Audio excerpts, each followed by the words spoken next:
chez Dapetet Hamoud Aleph Hamoud Bet. Shabbat. Chapitre 9, la page 89A, 89B. Le cours est Yafuat Kol Holi Ammo Israël. Rabboua Holim, Akadosh Baruch Hu, ירפא אותם מהרה מהרה לפני החג של פסח בעזרת השם, כדי שכל עם ישראל יחוג את חג המצות בשמחת יצרות, אמן כן יהיה רצון. טוב. On est à 7 lignes avant la fin. אמר ההוא מרבנן לרב כהנא, מי שמיע לך מהר סיני.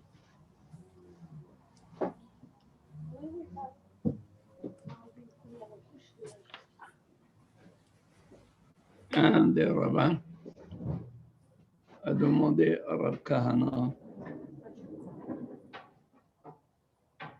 Mi shami alecha, est-ce que tu as entendu une explication? Maïhar Sinai.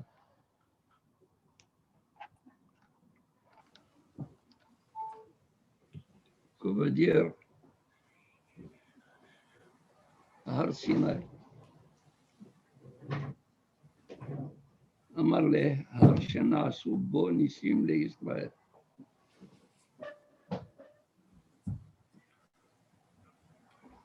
Lui a répondu, Sinai Milachon Nissim, c'est une montagne où il y a eu beaucoup de miracles pour Israël.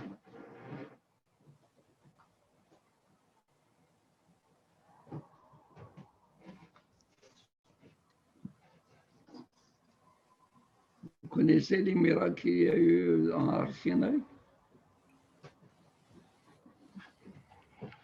Par le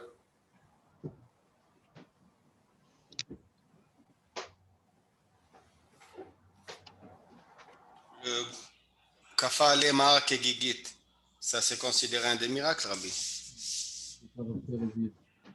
Pourquoi un miracle? Je pose la question, est-ce que c'est considéré comme c'est Me'al Teva, un miracle, c'est Me'al Teva? Est-ce que tu le considères comme un miracle? Et au bout de 7 jours, a réussi. Koulam les trappe haut. Ils étaient tous guéris. Voilà. Har Sinai, ceux qui ne voyaient pas ont retrouvé leur vue. Ceux qui avaient perdu l'ouïe ont retrouvé leur ouïe. Ceux qui ne pouvaient pas marcher ont marché. Les paralytiques se sont levés. Il y a eu plusieurs nissim à Israël. Et Chiatamitim aussi, on peut dire?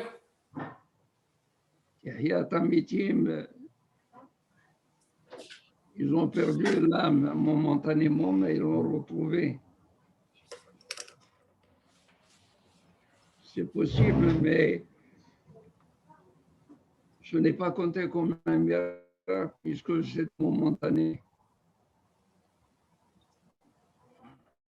Ça va?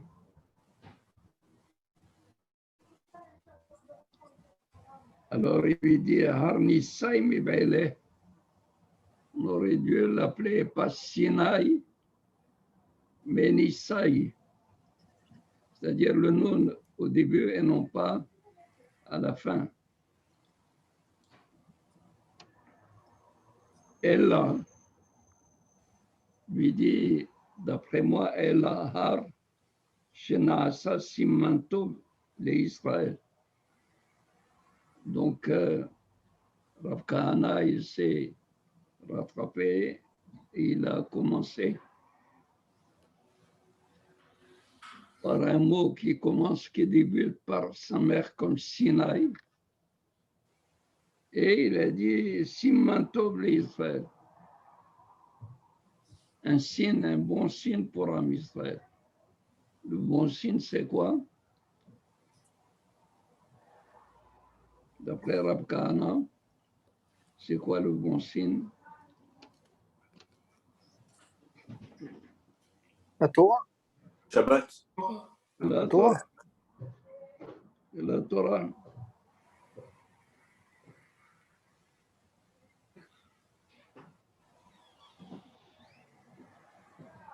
Alors,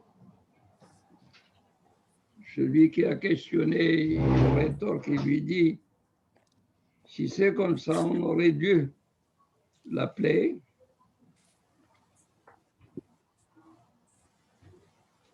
Har Simanai Mibele. Har Simanai. Bilashon Siman.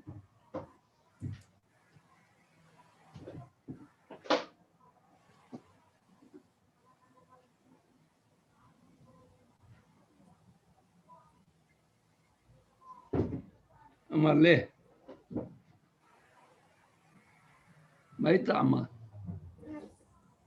Qui a dit à qui?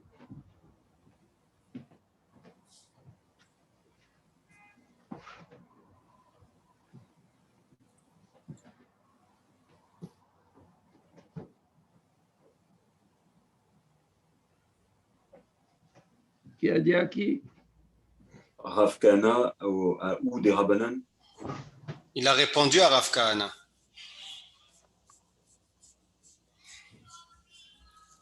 C'est-à-dire le questionneur, Rabbanan, il parle.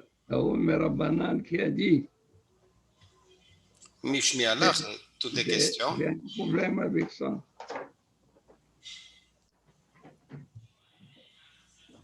Le problème, c'est un autre Rav Kahana, non pas le Rav Kahana que nous connaissons. Est-ce que vous avez une remarque quelconque?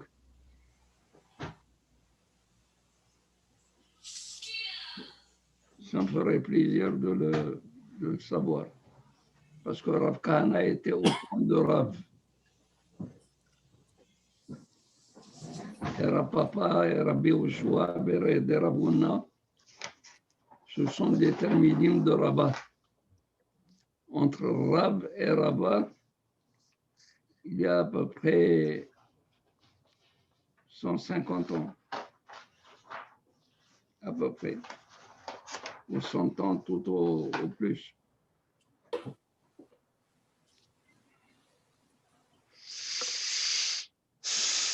Amalé Madoua.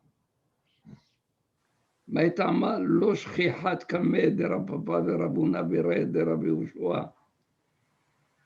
מעייני בהגדתה דרב חסדה ורבה ברי דרבונה.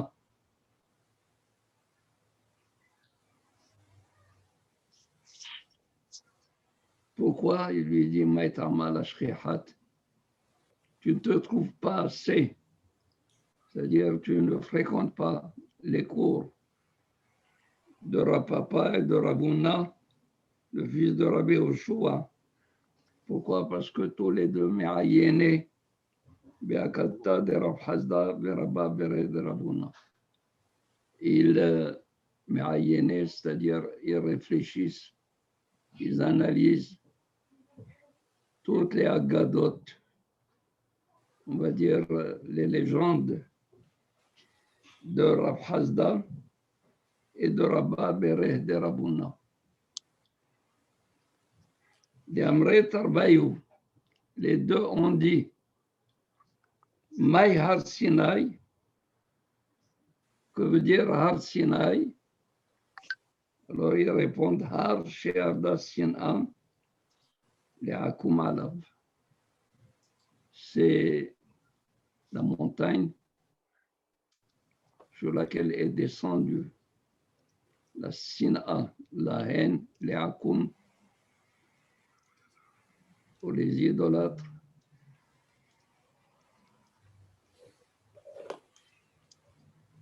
Parce que les Akoum,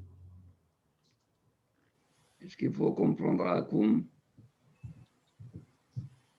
Ou bien La source, c'est la source de Non, la les Torah, Oumot, non?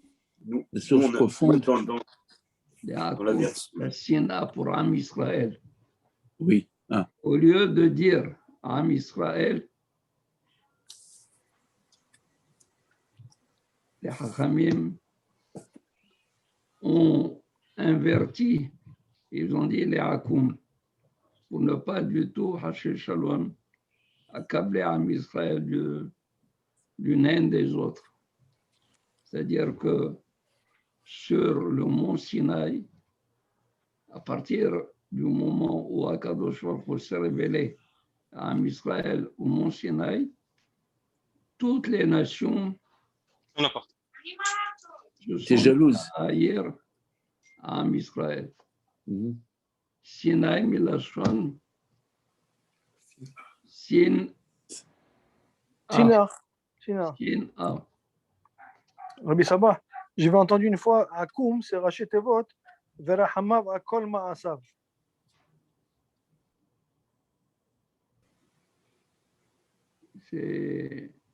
C'est bien, mais normalement, c'est une correction qui est venue ultérieurement.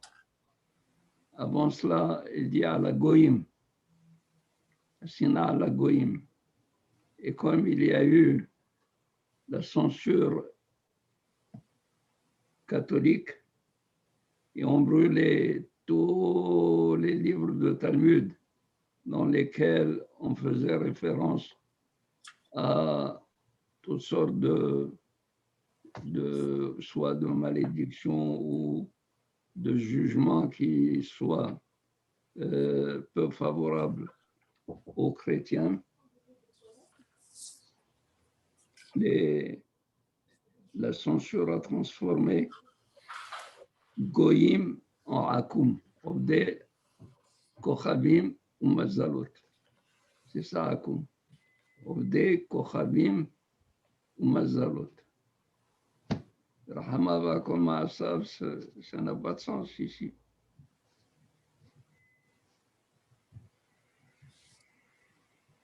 Nous de Amar Rabbi Yossi Bar Hanina.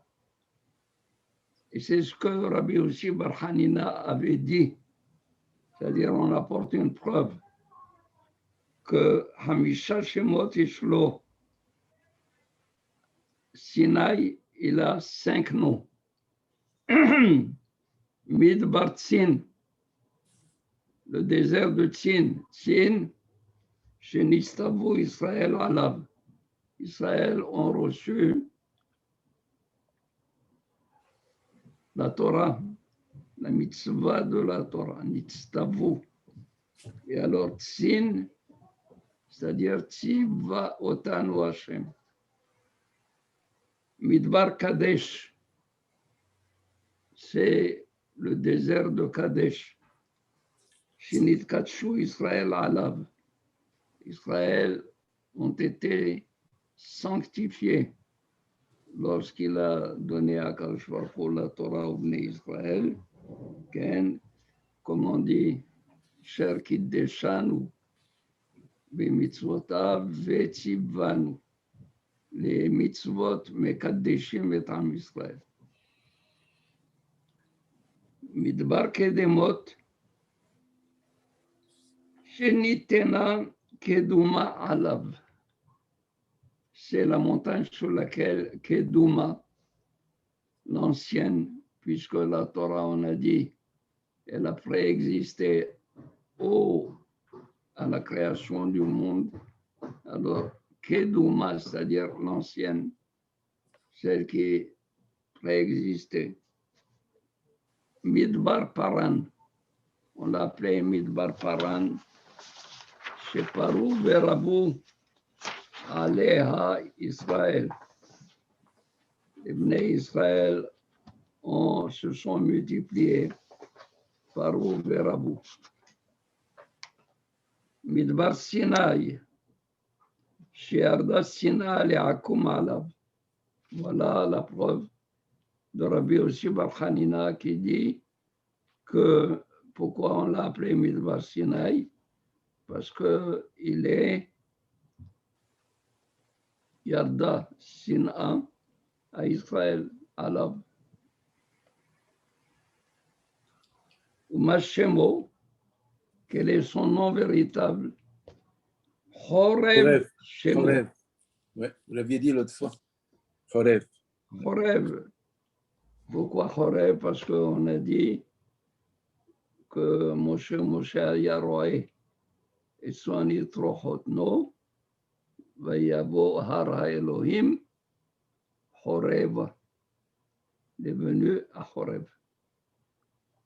Donc, on n'a pas dit là-bas, il est venu à Har Sinaï, il est venu à Chorev. Donc, le nom, c'est Chorev. C'est pas écrit Har Chorev. C'est pas écrit Har Chorev. Le Chorev, c'est le Makoum peut-être. Chorev, c'est une chaîne. Et la montagne de Sinaï est un col, est un sommet dans la chaîne de Chorev. Mais toute la chaîne s'appelle Chorev. Au pliga de Rabbi Abou, c'est-à-dire ça vient contredire ce que dit Rabbi Abou, de Amar Rabbi Abou, Har Sinaï Shemo, et la manifra Har Chorev, Shiarda Choreva, les Akum Alav. Rabbi Abou, il dit le contraire. Le nom véritable, c'est Sinaï, et il a été appelé Chorev. Et si tu demandes pourquoi il a été appelé Chorev, parce que avec la Torah, la destruction a affecté tous les peuples. Rabotai, qu'est-ce qui incite ce Rav à venir chez Rav Kahana lui poser une question pareille?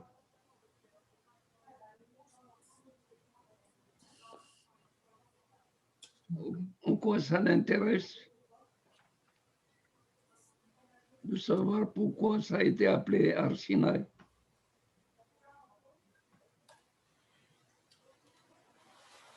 Si je vous posais la question pourquoi c'est les Pyrénées, vous êtes capable de dire les Alpes. À la rigueur, le Mont Blanc, je peux comprendre. Mais les Alpes, la chaîne, en quoi c'est appelé comme ça? Ça s'appelle ainsi. Pourquoi il vient interroger Rav Kahana, Shami Alecha? Est-ce que jamais tu as entendu une signification du mont Sinaï? Pourquoi on l'appelle mont Sinaï? Et puis, Rav Kahana lui-même,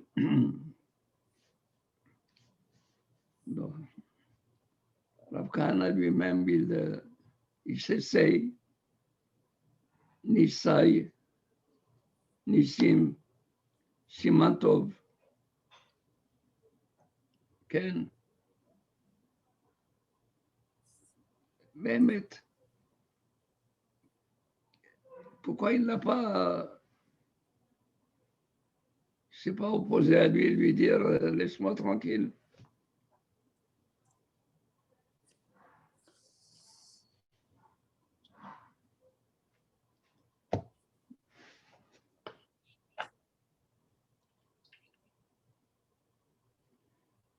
Et la Vadaï, la Botaï.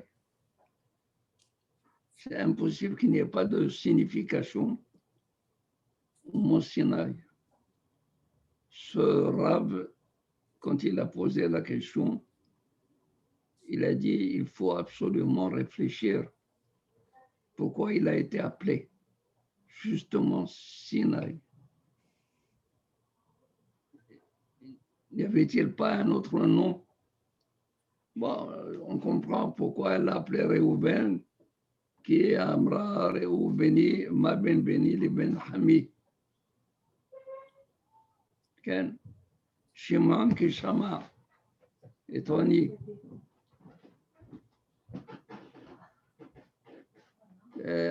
Abotaï, c'est ce Rav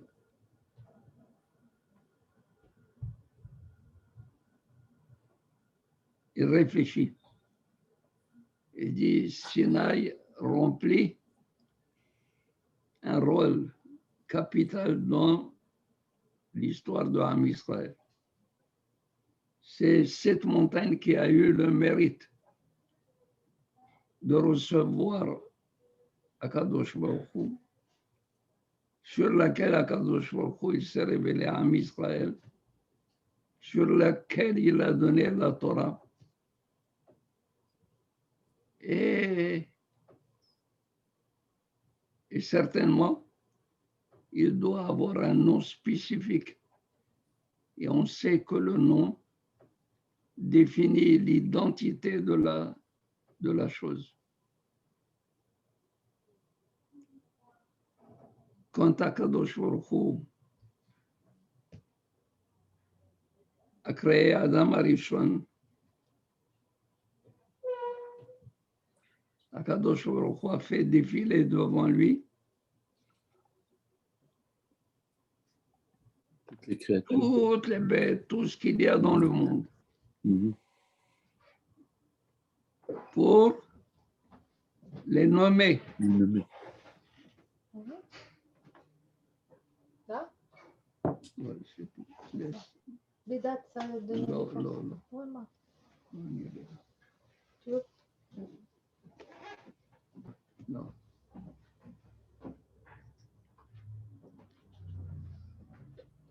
יכול להשאיר קרא לו אדם, זה שמו. Alors quand il a fait passer devant lui, il lui dit, comment tu appelles celle-ci? Il dit Para. Pourquoi tu l'appelles Para? Mishum Piria Berivia. Elle donne des fruits. Les afrotes. Celui-ci, pourquoi tu l'appelles Shor? Parce qu'il voit loin.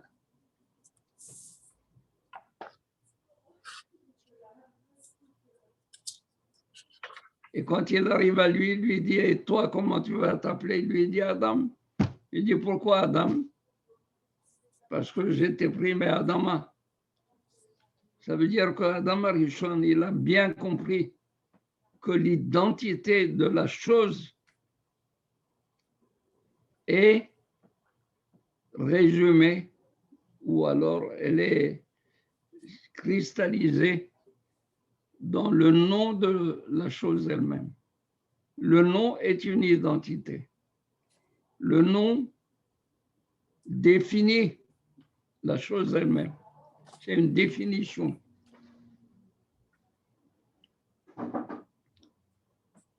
Lorsque on sait cela, alors c'est sûr que la moindre des choses, c'est de se poser la question pourquoi Har Sinaï? Pourquoi on l'appelle Har Sinaï? Mechila Rabbi, est-ce que la première fois qu'on entend le nom de Sinaï, est-ce que c'est le jour où Moshe Rabbeinu va au-devant du séné, du buisson? Et quand on dit le buisson au pluriel, c'est Sinaïm, je crois. Séné. Séné. Sénéim, c'est au pluriel. Séné. Ah, aîné. Séné. Oui, séné. Voilà. Okay, ça, c'est le pluriel, vous voulez dire? Non, ce n'est pas un pluriel, séné. Ah bon, parce que j'avais lu quelque part que la montagne était pleine de buissons. Oui. il y avait un buisson qui brûlait. Oui, C'est ce qui a attiré Moshe. Moshe, voilà. Bon, Ouais. alors. Mais on ne l'a pas appelé Sinaï parce qu'il pousse un séné. Non. Ok. On a été au-delà de cela.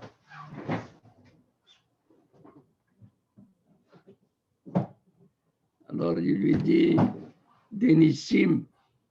C'est vrai qu'il y a eu des Nissim, mais ça n'a pas été retenu. Ce n'est pas pour cela qu'il y a eu le nom de Sinaï. Un Simantov, c'est-à-dire c'est à partir de là que Akadosh Baruch Hu a inauguré une nouvelle aventure avec le monde, avec l'homme.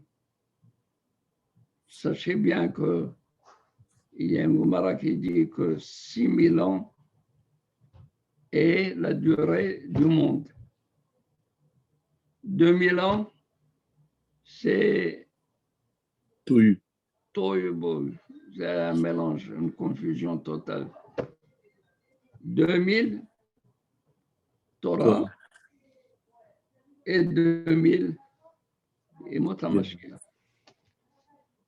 Rabotai, ça veut dire que la Torah vient ici, c'est le clivage du monde entier.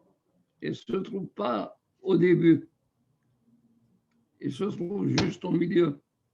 Et au milieu est venu Akadosh Baruch Hu pour donner la Torah.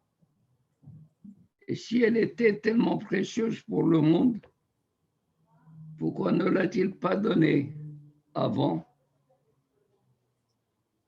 Là, rappelez-vous, quand il y a deux extrémités, les deux extrémités se repoussent. Quand il y a deux forces, elles se repoussent. Mais quand elles s'attirent, elles vont faire la jonction ou dans la médiane. Et la médiane, c'est la shlemut. La médiane, c'est là où il y a la perfection. Et lorsque la Torah est venue au milieu, c'est parce qu'elle a mis l'équilibre et la shlemut. Alors, il s'attendait à avoir une réponse comme ça. C'est sur ça, il a donné la Torah, et la Torah a apporté une shlemut. Et c'est vrai, elle a apporté une shlemut à Israël, ce qui n'a pas du tout arrangé tous les autres. Et du fait que ça n'a pas arrangé tous les autres, Ils sont mis à haïr. ils se sont mis à haïr. Il y a une Agada qui dit que le jour de Matan Torah, tous les peuples ont été saisis par les bruits du tonnerre, des éclairs, la voix céleste de Akadosh Baruch Hu qui traversait le monde d'une extrémité à l'autre. Ils ont pris peur, ils sont venus chez Bilam Arasha. Ils ont demandé à Bilam, Bilam, est-ce que Akadosh Baruch Hu menace le monde de déluge? Qu'est-ce que nous sommes en train de vivre? Alors, Bilam leur a dit non, Akadosh Baruch Hu ne va pas du tout envoyer un déluge. Parce que Nishba Akadosh Baruch Hu, qui met Noah Zotli, depuis les eaux de Noah, Akadosh Baruch Hu Nishba, Akadosh Baruch Hu, il a juré de ne jamais détruire le monde. Il leur a dit, allez-y, tranquillez-vous. Il n'y a pas de destruction. Lui on dit peut-être un déluge d'eau. Il a juré de ne pas envoyer un déluge d'eau. Mais il peut envoyer un déluge de feu. Il leur a dit ni feu, ni eau, parce que Akadosh Baruch Hu ne va pas détruire le monde. Il leur a dit non, Akadosh Baruch Hu en ce moment, il est en train de donner la Torah à Israël. Hachem עוז לעמו לעמו ייתן. ייתן. השם יברך את עמו בשלום. En donnant la Torah, il donne à Kadosh Baruch Hu la shlemut à Am Israël. La shlemut, c'est la perfection, la complétude, la plénitude à Am Israël, l'harmonie à Am Israël. Il les a calmés au lieu de leur dire parce que vous avez refusé la Torah, parce que vous n'avez pas du tout voulu de la Torah que Kadosh Baruch Hu vous a proposé. C'est pour cela que vous tremblez maintenant. Alors ils ont compris que c'est un privilège que Akadosh Baruch Hu voulait leur donner. Et comme Israël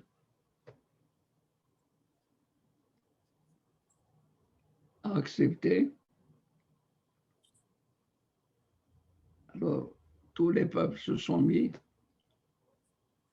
à haïr Am Israël. Il y a une agada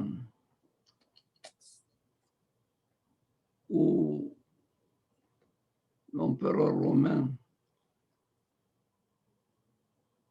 dit à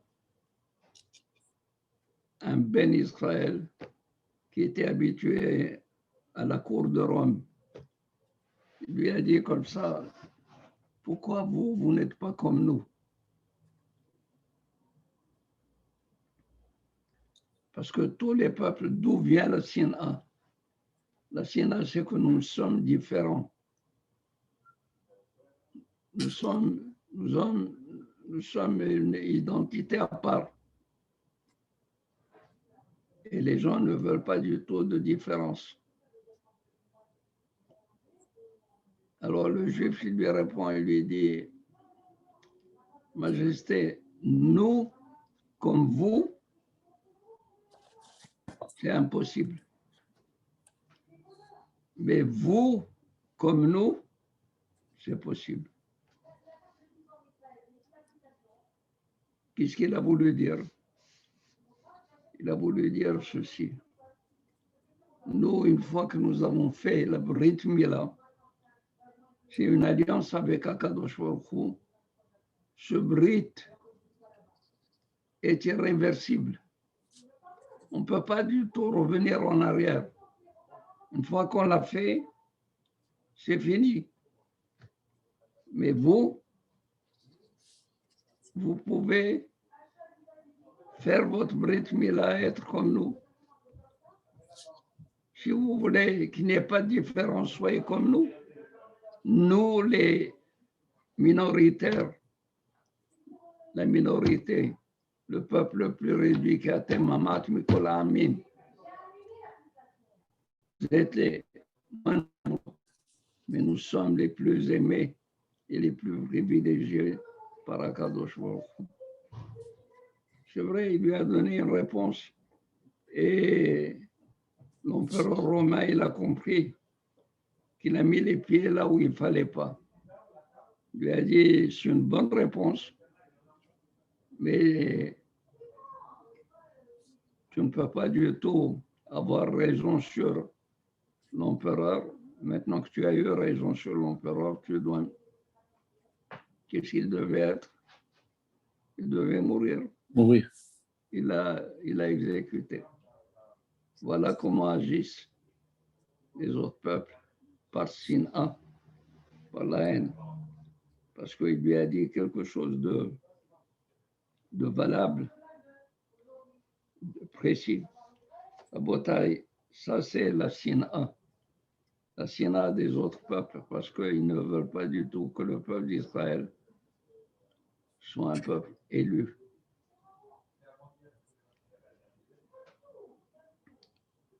Je me souviens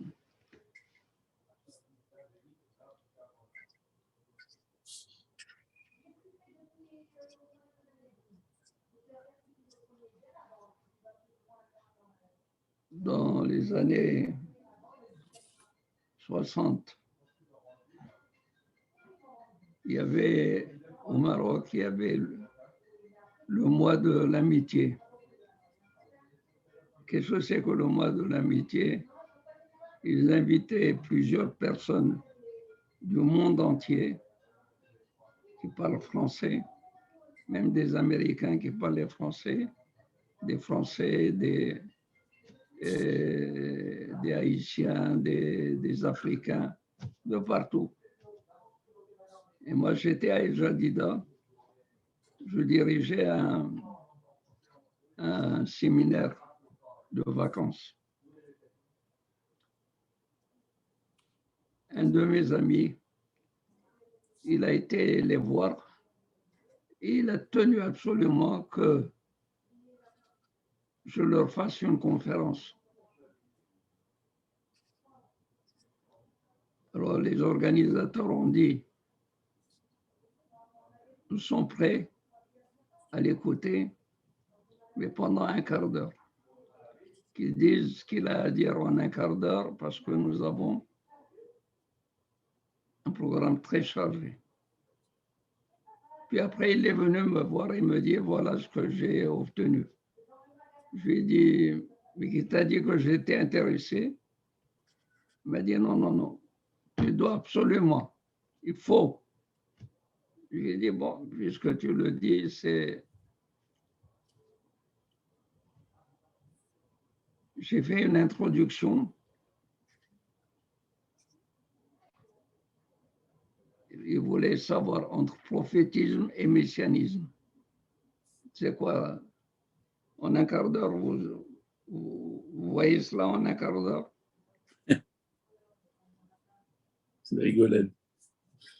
J'ai pris la montre. J'ai arrêté en un quart d'heure. Ah, ils ont dit non, non, non, non.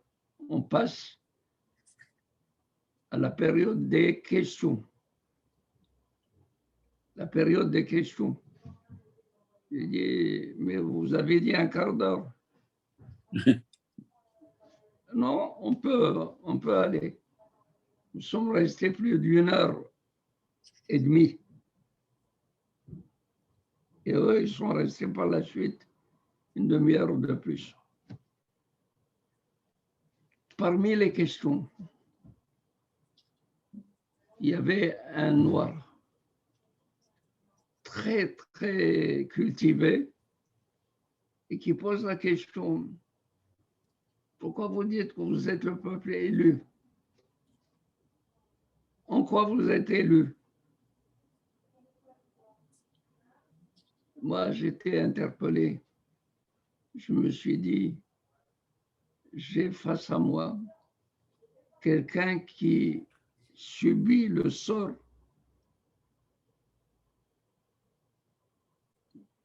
d'un être qui est bafoué dans sa dignité parce que tout le monde le considère comme même pas un être humain. C'est un noir, un nègre. Et je me suis dit, il faut lui donner la possibilité de comprendre qu'est-ce que c'est que le sens de l'élection. L'élection n'est pas du tout une supériorité que j'ai sur toi.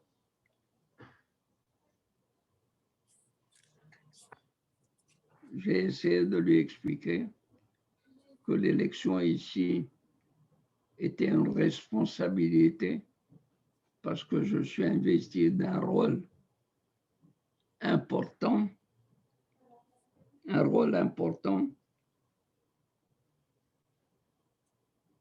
et pour cela, je dois avoir des devoirs plus forts que ceux des autres du fait que je suis investi de ce rôle.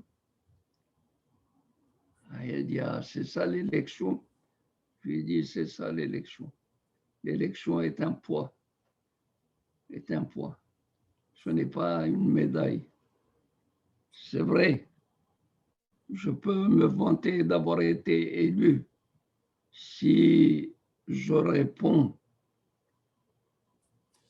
aux devoirs qui sont inhérents à l'élection. Mais si je ne réponds pas, Je ne suis pas élu.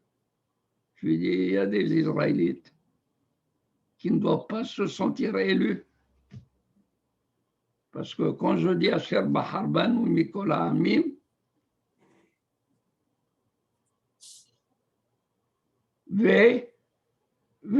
Natan Lanu et Torato. Natan Lanu et Torato. Dans la Torah, il y a des mitzvot. Ce n'est pas une élection comme ça simple. Alors, pour vous, un qui m'a dit, n'est-ce pas, que Marx, c'est le dernier prophète des Juifs. Je lui ai dit, qui vous a dit ça? Ah, il m'a dit, regardez, c'est sa théorie. Alors, je lui ai sorti Ishaïa. Je lui ai dit, je vais vous lire un texte de Ishaïa. Vous allez me dire, qu'est-ce que ça vous rappelle? Oui, Mamshechem Baït Bebaït. Ceux qui ne se contentent pas d'avoir un baït, ils veulent un autre baït. Et ainsi, ils exploitent le pauvre et tout. Quand je leur ai lu, il dit que, me disent, c'est Marx. C'est la révolte de Marx. Je lui dis, la révolte de Marx. Ishaïa a vécu près de 2000 ans avant Marx. Vous pensez qu'il a donné quelque chose de nouveau? Je vous assure, ces gens-là, ils ont été tellement sensibilisés par la Torah que si quelqu'un a essayé d'argumenter contre la Torah, tout le monde se mettait contre lui. Et malheureusement, c'était un juif qui a essayé d'attaquer. Je me suis employé à, voilà, ça, il y a à peu près, disons, 55 ans, 60 ans de là, en arrière.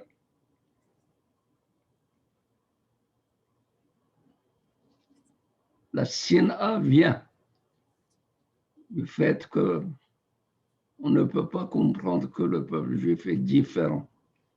Il a accepté de s'unir à Akadosh Baruch. Et l'union à Akadosh Baruch ne vient pas gratuitement. Il faut la payer, il faut la mériter, il faut la vivre. Zéo Sinaï. Et par la suite, il comprend, il dit Kadesh. Il met Kadesh. Pourquoi? Parce que Tsin, Har, Sinaï, la Sina, pourquoi? Parce que Nistabvenu, là-bas nous avons reçu la Torah. Pas seulement la Torah. Pourquoi la Torah? Que de Kadesh pour se sanctifier. Et après, se sanctifier, revenir à l'authenticité depuis avant la création. C'est-à-dire, c'est être authentique, ça veut dire remonter à la source véritable. Et c'est pour cela qu'on peut se multiplier, on peut avancer dans la vie. Paran, et après Paran, il dit, c'est un chorev, chorba la'olam. Rabotai, avant quelques minutes, je voudrais. Amen. Amen. Essayez de voir comment les choses se sont. Il dit 5 Shemot. Et les 5 Shemot sont liés l'un à l'autre. Midbar Tsin, parce qu'il y a eu des mitzvot. Midbar Kadesh, parce que Nitkatsu Bene Israël. Ça va? Midbar, après Kadesh, Voilà, et Midbar Kedemot, Kedemot, oui. c'est l'authenticité. Et sachez bien que la perfection, c'est de retrouver la source première. C'est la théorie de Rousseau. La théorie de Rousseau que les premières générations étaient plus parfaites et plus morales que les dernières. Et plus on remonte dans le temps, plus on trouve la perfection. C'est effectivement, on ne peut pas égaler un Abraham Avinu. On ne peut pas égaler Adam Arishon. Adam Arishon qui était la pureté elle-même. Les Malachim étaient jaloux de lui, de sa perfection. Et au Midbar Kedemot, et de là, si on accomplit ces trois étapes, on peut fructifier, se multiplier dans la Torah et être un danger pour les autres peuples qui ne veulent pas du tout accepter la Torah et l'aventure avec Dieu. C'est au Rabotai. Hazak Baruch Rabbi.